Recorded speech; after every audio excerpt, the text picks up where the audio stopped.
말로는 이제 표현하기 힘든 어려운 순간이 너무 많았어요. 사실 유학 생활을 하면서. 근데 그거는 지금도 사실은 연속되고 있는데, 다만 제가 유학 시절과 지금 차이가 있다라고 한다면 그 어려움을 합리화하는 스킬이 는 것 같아요. 그리고 또 저를 항상 이제 버티게 해주는 정말 짧은 문장인데, 할 수 있는 일과 할 수 없는 일이 있다. 짧죠. 그러니까 내가 할 수 없는 일에 대해서는 제껴놓고 어차피 안 되는 거니까 그냥 할 수 있는 일, 지금 할 수 있는 일을 하자. 그렇게 그냥 버텼던 것 같습니다.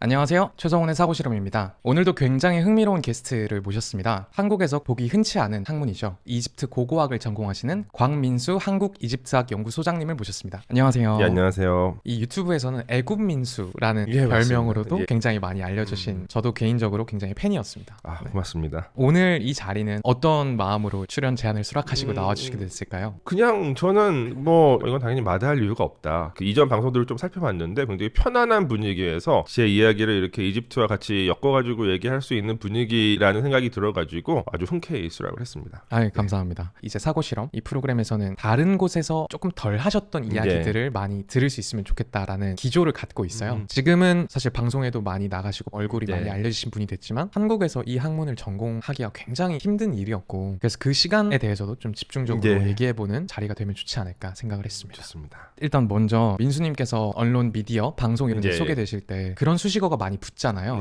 한국에서 유일한 이집트 고고학 연구자. 일단 이런 수식어 자체에 대해서 좀 불리는 게 괜찮으신가요? 사실 좀 애매한 구석이 있어요. 현재 한국에서 이집트 학, 그러니까 이집트 학이라는 학문은 시공간적으로는 이제 고대 이집트를 연구하는 학문인데, 그 학문을 전공하시는 분들의 숫자는 매우 적습니다. 2분, 3분. 그 가운데서 이제 고고학을 전공을 했다라고 말할 수 있는 사람은 제가 아는 범주 내에서는 유일하기는 합니다. 그렇지만 조금 부담감이 있어요. 예를 들어서 이제 고고학 연구하시는 분들 중에서 다른 지역 전공을 하셨지만 이분들이 이집트에 대해서 관심을 갖고 지속적으로 연구를 하시면 이분들도 이집트 고고학 연구자가 될 수 있는 것이거든요. 그리고 또 이제 앞으로 이런 이집트 고고학을 정말로 더 많이 연구하시고 전공하시는 그런 분들이 생겨났으면 하는 바람을 갖고 있기 때문에 제 차원에서는 약간은 자제하는 편입니다. 솔직하게 말씀드려서 PD 입장에서는 그런 수식어가 갖고 있는 기능적인 효용이 맞습니다. 있으니까 임팩트가 있죠. 유일한, 최초의 이런 수식어들. 만약에 방송국에서 그렇게 쓰신다면 그냥 좋으실 대로 하라고 해요. 그런데 앞으로 더 나올 수 있다라는 관점에서는 개인적으로는 지향하고 계신다는 말씀. 맞습니다. 이집트 고고학을 전공하시던 계기가 다른 데서 많이 소개가 되긴 했지만 짧게 제가 요약을 하면은 유년 시절에 아버님 직장 때문에 이집트에 사셨던 시기가 있었고, 그때 뭔가 강렬한 매혹 이런 걸 느껴서 그러니까 좀 이른 시기부터 그 결정을 내리시고 쭉 추구해 오신 걸로 알고 있어요.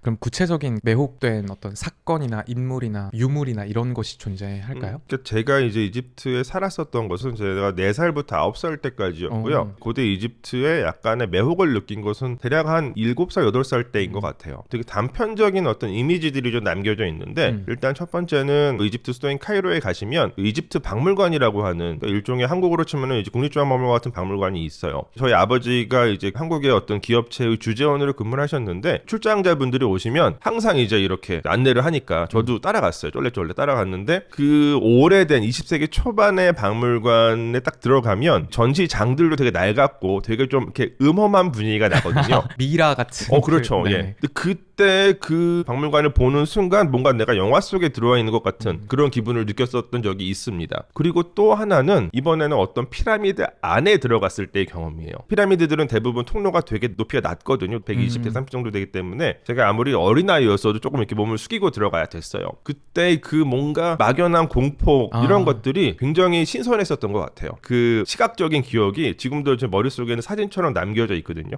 그러니까 그 어둡고 깊은 축축한 통로를 들어가던 물리적 감각이, 그리고 말씀하시는 단어 중에서 아까 하나 포착했던 게 시공간이라는 단어를 좋아하시는 것 같다? 맞습니다. 그러니까 완전히 다른 시공간으로 내가 이동하는 그 경험, 정말 시간으로 따지면 거의 4,000년이 넘는 그러니까 공간적으로는 한 9,000km 떨어져 있고 시간적으로는 약 한 4,000년, 4,500년이 떨어져 있는 시공간이죠. 거기로 이동하는 그 경험을 어린 나이에 했을 때 그게 얼마나 강렬한 기억이었을까. 그러니까 이게 사실 요즘식으로 좀 말씀을 드리면 게임하시는 거랑 비슷한 것 같아요. 그렇죠. 약간 던전. 던전에 들어갈 때 그 캐릭터를 만들어 가잖아요. 저한테는 약간 그런 느낌이었었던 것 같아요. 나는 여기에 들어가는 내 캐릭터를 만들어야겠다. 그래서 한편으로는 이집트학 전공 자체가 현실적인 조건을 고려하지 않은 선택이거든요. 그러니까 그런 방식으로 저는 살아왔었던 것 같습니다. 그럼 이제 현실적인 그 조건들에 대해서도 여쭤보고 싶은데 그렇게 해서 9살까지 이집트에 거주를 하셨었고 예, 제가 한국에서 초등학교 3학년부터 다니기 시작을 했어요. 그러면 입시를 보고 대학 전공을 정할 때까지 보통 한 10년의 시간이 있었던 거잖아요. 근데 아무리 그 강렬한 기억의 원형이 자리 잡고 있다고 해도 10몇 년 동안 다시 볼 수도 없고 만지기도 어려운 그런 대상에 대한 애정을 유지하는 것이 어떻게 가능한가? 그러니까 일단 첫 번째로는 성격이 안 좋아야 되는 것 같아요.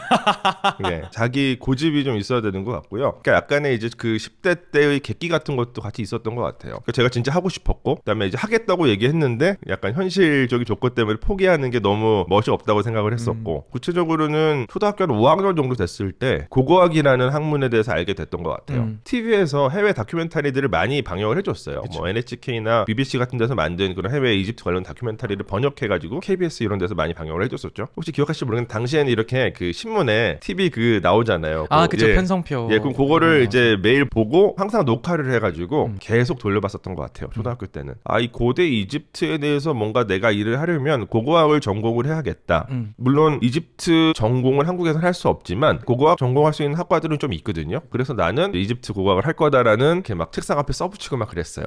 중학교 때. 또 한 가지 결정적인 계기는 고등학교 때부터인 것 같아요. 이제 인터넷이 90년대 중후반부터 이제 한국에서 좀 보급이 되기 시작하는데 정말 신세계였어요. 그러니까 뭔가 저한테는 가뭄을 해결해주는 담비 같은 존재였는데 당시는 그 야후닷컴에 가서 뭐 엔션트 이집트, 이집톨로지 이런 키워드를 검색을 하면은 그때까지 내가 접하지 못했었던 엄청나게 많은 자료를 볼 수 있었던 거예요. 진짜 하나하나 다 프린트해가지고 영어도 되게 못했지만 열심히 그거를 읽어 내려갔던 것 같아요. 그러니까 점점 더 제가 알고 있는 지식도 늘어나고 그 지식 자체가 열정을 유지할 수 있는 그런 어떤 밑바탕이 됐던 것 같습니다. 근데 죄송한 얘기지만 그냥 고고학을 전공한다고 해도 부모님들이랄까 이런 분들이 좀 걱정을 좀 하시고 거기서도 이제 이집트라고 하는 건 이제 이중의 어떤 그렇죠. 뭔가 설득이 필요한 작업이었을 것 같은데 그래서 그 중에 좀 기억나시는 강렬한 뭐 반대라던가 많았죠. 뭐 저는 특히 이제 뭐 저희 아버지는 제가 이걸 하는 걸 끝까지 반대하셨고 모르겠어요. 지금도 반대하시나? 요즘에는 이제 포기하신 것 같아요.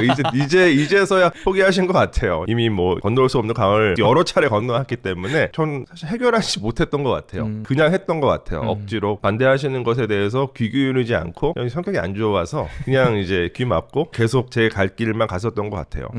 그러다가 정말 대학을 가게 됐을 때 저는 이제 인류학과를 나왔는데 고등학교 때 선생님이 사학과를 가라. 조금 더 뭔가 선택의 폭이 넓어질 거다. 이런 식으로 하셨는데 싫습니다. 딱 잘라서 싫다고 했는데 그때 그래? 그럼 너 뜻대로 해라고 터치 안 하고 그냥 내비로 두셨어요. 문명의 사학과를 갔어도 저는 지금 이 비슷한 일을 하고 있을 거예요. 그렇지만 그 당시에는 제가 약간 청개구리여서 반골기질. 그러니까 뭔가 마음에 안 드는 거예요. 타협하는 것 같은 거예요. 지금 보면 사실 약간 바보 같은 짓이긴 한데 한편으로는 그런 식으로 해서 대학을 결정을 하게 됐고 또 대학에 입학을 해서도 이제 1학년 때 자기소개를 할 자리에 들어가서 저는 이집트 고고학을 뭐 하려고 합니다. 그러면은 선배들이 너 같은 애들 내가 수십 명 봤다. 그쵸. 저는 그때도 속으로 야 내가 나중에 니네요?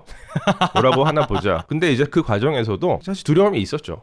그림이 없는 길을 가는 거다 보니까 두려움이 있었어요. 근데 이제 그 두려움을 극복하게 만든 거는 그냥 반골기질. 뭐 이렇게 말씀드릴 수 있을 것 같아요.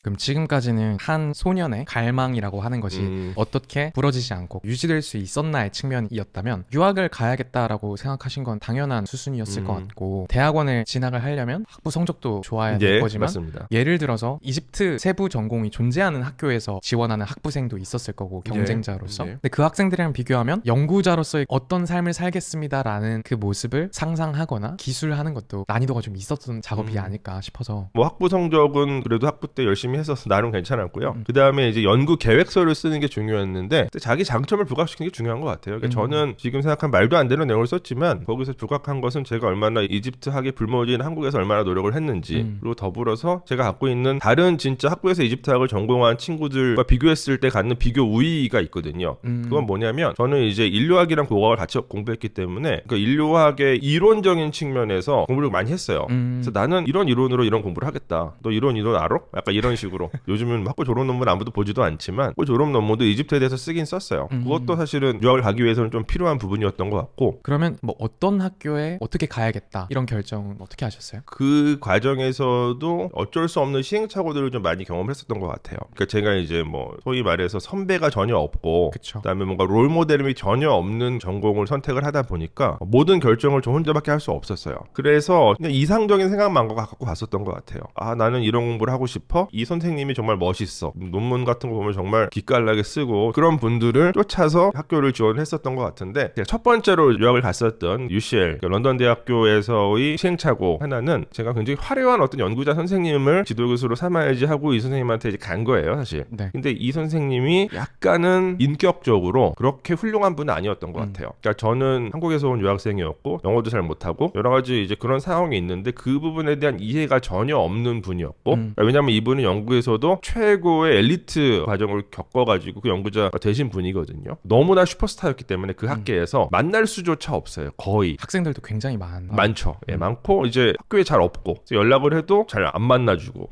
제가 뭔가 고민을 해도 귀찮고 짜증난다는 식으로 대하고 근데 저만 그 사람의 인격에 대해서 문제의식을 느끼는 게 아니라 그게 보편적인 문제의식이었던 거예요. 근데 만약에 누군가가 경험하신 제 선배라든가 선생님이 있었다면 얘기를 해줬겠죠. 야, 걔한테는 가지 마. 걔는 문제 있어. 그 이야기 딱 한마디만 들었으면은 사실 뭐 1년 이상 시행착오를 했는데 그것 때문에 그런 어떤 시행착오를 이제 막을 수가 있었겠죠. 근데 이력을 보시면 석사 학위를 유니버시티 칼리지 런던이랑 옥스퍼드 대학교 두 곳에서 받으셨더라고요. 그렇죠. 예. 네. 이제 그러면 중간에 뭐 학교를 옮기신 건지 아니면 전공을 바꾸신 전공의 차이가 있어요. 왜냐하면은 런던 대학교에서 했던 전공은 고고학이고요. 그다음에 옥스퍼드에서 한 전공은 이집트학입니다. 약간의 차이가 있어요. 이집트학의 영역 내에는 이집트 고고학이 있고 문헌학적인 이집트학이 있어요. 근데 이집트 고고학을 제대로 하기 위해서는 언어적도 공부를 해야 되기 때문에 이제 UCL을 처음 마치고 제가 이제 옥스퍼드로 박사를 지원을 했는데 그 학교에서 너는 언어를 제대로 공부한 적이 없어. 너는 석사를 또 해. 근데 어차피 언어는 저는 공부를 해야 된다라고 생각을 했었기 때문에 2년 정도 고대 이집트어를 피똥 싸면서 예, 근데 진짜 그게 진짜 힘들었어요. 고대 이집트어가 시기에 따라서 언어가 조금씩 바뀌거든요. 그 중에서 저는 이제 두 개의 언어를 공부를 했는데 중기 이집트어랑 말기 이집트어를 했어요. 그거를 이제 2년 동안 해야 됐기 때문에 사실 그때 좀 그럼 영국 유학 생활에 대해서 그 조금 다른 앵글에서도 여쭤보고 싶은 것도 있어서 동양인이 그 학교에 이집트 고고학을 공부하겠다고 온 사례가 적었을 테고 분명히 거기에서 내가 마이너리티로서 감내해야 했던 불편함이라고 해야 될까요? 그런 것들은 실존했을 것 같아서 엄청 많죠. 제가 갔을 때가 2010년 정도죠. 근데 그때만 하더라도 한국에 대해서 관심이 없는 그런 상황이었어요. 제가 처음에 석사로 진학을 했을 때 그 같은 동기생들 놀랍게도 저한테 아무도 이름도 물어보지 않아요. 거의 한 학기 동안. 특별하게 뭐 차별하는 건 아니고 관심이 없는 거예요.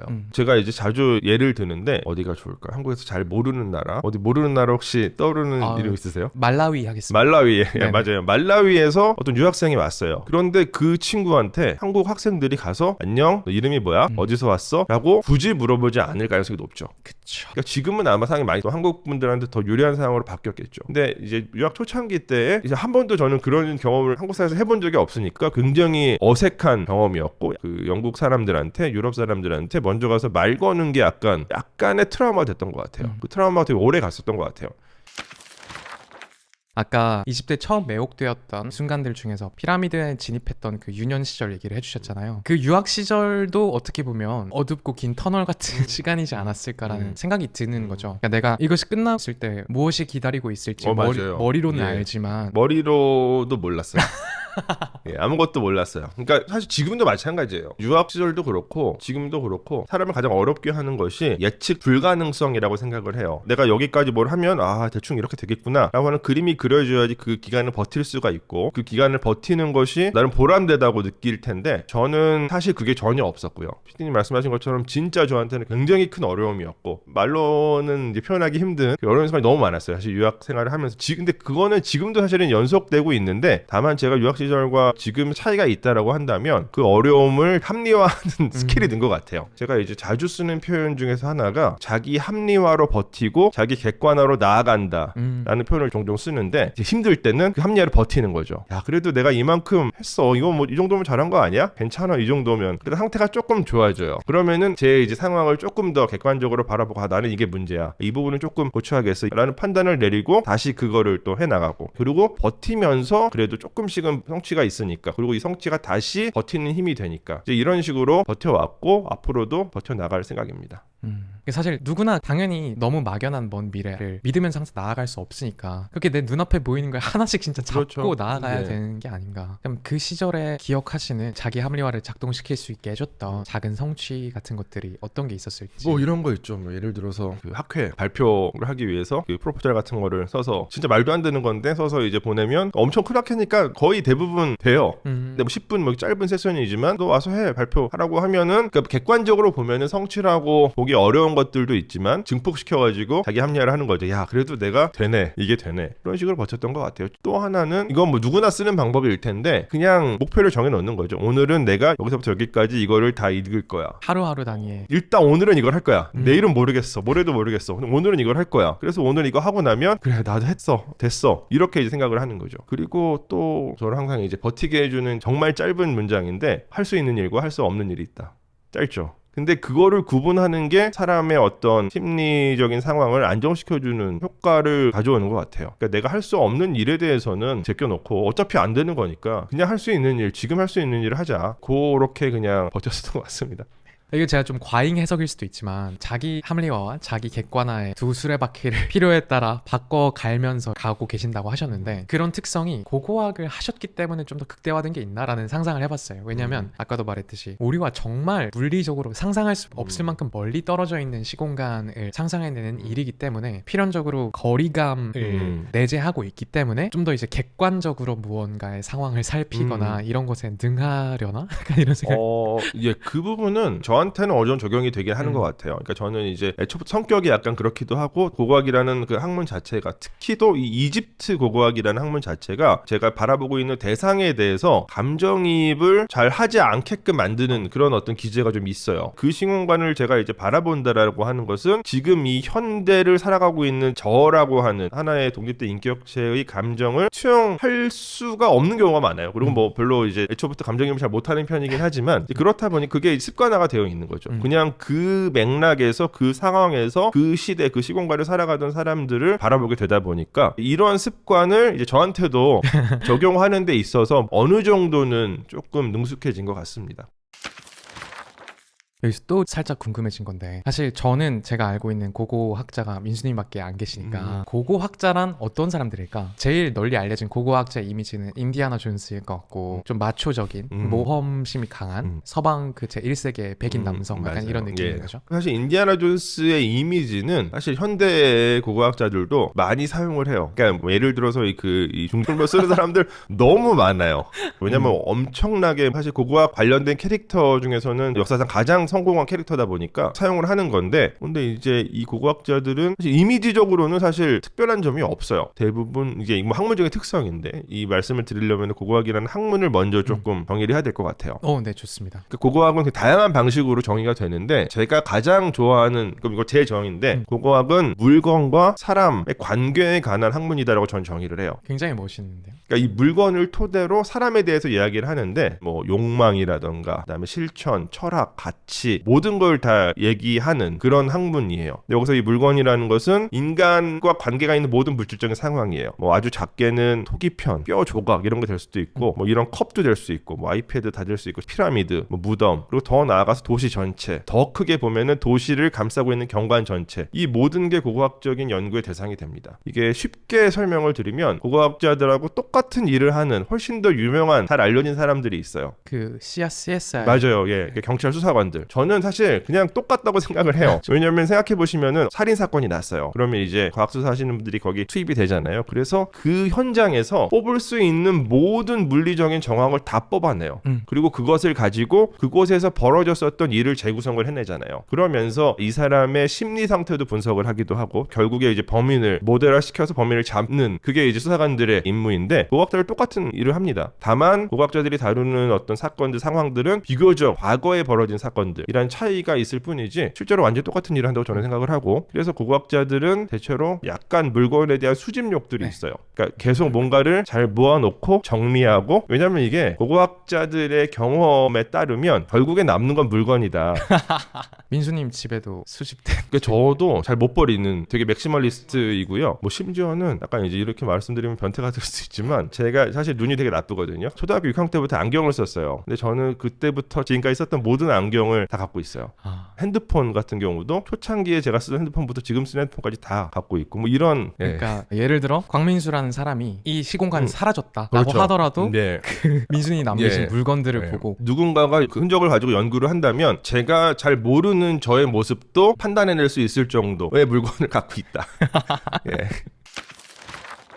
그러면 이런 질문 한번 드려볼 수 있을 것 같은데 고고학이라는 것은 우리가 4,500년 전의 시간으로 이동하는 것이 불가능하기 때문에 뭔가 확고부동한 정말 사실이다라는 것을 증명하기는 어려운 것이잖아요. 그래서 고고학자분들은 지금 내가 재구성해낸 과거가 영원히 어쩌면 사실로 증명되기는 어려울지도 몰라라는 것이 혹시나 뭐 괴롭게 만들지 않으시나 약간 그러니까 그게 괴로우면 사실 이런 학문을 못 하는 거고요. 네. 거기서 더 희열을 느끼면 이 학문을 하게 되는 것 같아요. 그러니까 이게 사실 고고학만이 아니라 모든 학술적인 담론이 다 마찬가지인데 어떤 판단을 내릴 때 전제를 깔아요. 이 판단은 잠정적인 판단이다. 다만 지금 우리가 확보할 수 있는 근거들을 토대로 할 때는 이렇게 판단하는 것이 가장 합리적이다. 이 정도로 전제를 해놓는 것 같아요. 근데 그런 상황 속에서 고고학 같은 경우도 고고학은 굉장히 근거가 빈약한 학문이거든요. 어떤 판단을 내릴 때 없어요. 거의. 그러니까 예를 들어서 뭐 우리가 이제 얘기할 수 있는 시공간이 이만큼이다 한다면 빈틈이 있는 게 아니라 그냥 중간중간에 선 하나씩만 증거가 있는 거예요. 근데 그거를 가지고 이만한 이야기를 보통 만들어내요. 그렇기 때문에 굉장히 한계가 많죠. 이 판단은. 그렇지만 그래도 지금 할 수 있는 최선이다. 다만 만약에 새로운 근거들이 우리가 확보가 된다면 이 판단은 언제든 수정되고 업데이트될 수 있다라는 전제를 깔고 있습니다. 그래서 고고학이라는 학문의 영역에서 새롭게 데이터를 수집하는 과정이라는 것은 대체로 발굴이거든요. 발굴을 해서 새로운 무엇인가 유적이 나왔다. 새로운 유물이 나왔다. 우리가 지금까지 생각하던 거와는 정반대되는 그러면 굉장히 쉽게 지금까지 내렸던 판단을 기각할 수 있다. 기각할 수 있어야 돼요. 물론 이론적인 거고 대부분 잘 안 돼요. 왜냐하면 이제 이 주장을 계속해서 지키고자 하는 그런 어떤 연구자들도 있고 또 데이터 확보 과정에서 무엇인가 바이어스나 뭔가 오류가 발생했을 수도 있고 그렇기 때문에 여기서 이제 여러 학문적인 토론이 벌어지는데 이론적으로는 이 학문적 담론이라는 고고학적인 담론이라는 것은 그냥 잠정적인 판단이다. 언제나 우리는 결코 정답을 알아낼 수는 없지만 정답을 향해서 끊임없이 나아갈 수는 있다. 이런 마음가짐을 갖고 있는 사람들이 이 고고학이라는 학문을 할 수 있는 것 같습니다. 그럼 저희는 여기서 1부 마무리하고 다시 2부로 돌아오도록 하겠습니다. 이제